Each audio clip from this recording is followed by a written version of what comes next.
خدا کے مقدس کلام میں سے مکاشفہ کی کتاب اس کا 12واں باب جو کہ 17 آیات پر مشتمل ہے۔ عورت اور اژدہا۔ پھر آسمان پر ایک بڑا نشان دکھائی دیا، یعنی ایک عورت نظر آئی جو آفتاب کو اوڑھے ہوئے تھی اور چاند اس کے پاؤں کے نیچے تھا اور 12 ستاروں کا تاج اس کے سر پر۔ وہ حاملہ تھی اور درد زا میں چلاتی تھی اور بچہ جننے کی تکلیف میں تھی۔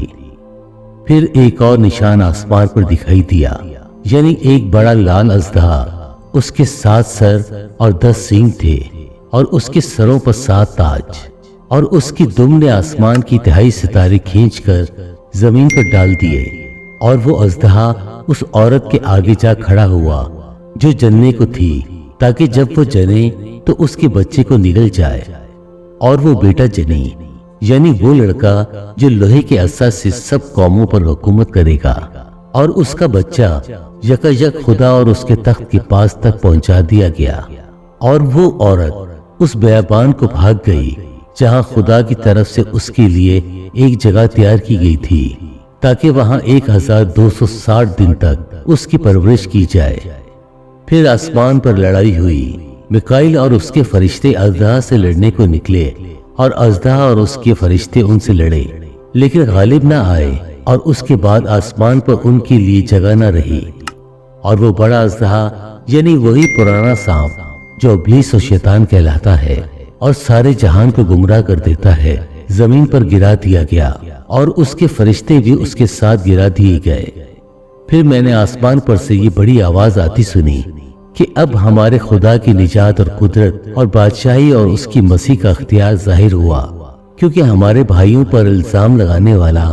جو رات دن ہمارے خدا کے آگے ان پر الزام لگایا کرتا ہے، گرا دیا گیا، اور وہ برہ کے خون اور اپنی گواہی کے کلام کے باعث اس پر غالب آئے، اور انہوں نے اپنی جان کو عزیز نہ سمجھا،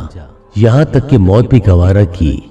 پس اے آسمانوں اور ان کے رہنے والوں خوشی مناؤ، اے خشکی اور تری تم پر افسوس، کیونکہ ابلیس بڑے قہر میں تمہارے پاس اتر کر آیا ہے، اس لیے کہ جانتا ہے کہ میرا تھوڑا ہی سا وقت باقی۔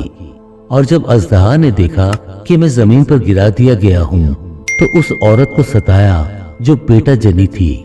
اور اس عورت کو بڑے عقاب کے 2 پر دیے گئے، تاکہ سانپ کے سامنے سے اڑ کر بیابان میں اپنی اس جگہ پہنچ جائے جہاں ایک زمانہ اور زمانوں اور آدھے زمانہ تک اس کی پرورش کی جائے گی۔ اور سانپ نے اس عورت کے پیچھے اپنے منہ سے ندی کی طرح پانی بہایا تاکہ اس کو اس ندی سے بہا دے، مگر زمین نے اس عورت کی مدد کی اور اپنا منہ کھول کر ندی کو پی لیا جو اژدہا نے اپنے منہ سے بہائی تھی۔ اور اژدہا کو عورت پر غصہ آیا اور اس کی باقی اولاد سے جو خدا کے حکموں پر عمل کرتی ہے اور یسوع کی گواہی دینے پر قائم ہے، لڑنے کو گیا۔ خدا کے پاک کلام پڑھے اور سنے جانے پر خداوند کی برکت ہو، آمین۔